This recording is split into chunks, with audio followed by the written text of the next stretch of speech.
In this video, I want to show you how you can use leverage on trading 212. Now, what you need to do is you want to make sure that you're on your CFD account.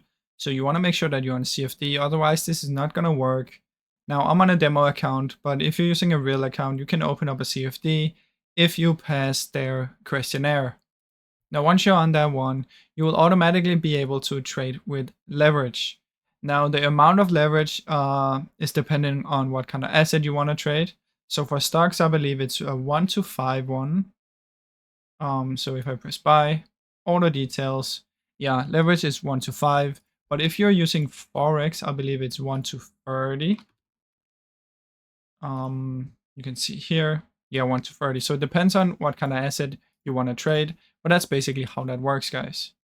Now, I hope you enjoyed this short video. If you did, please leave a like and subscribe, as that helps me out a ton. Thank you so much for watching.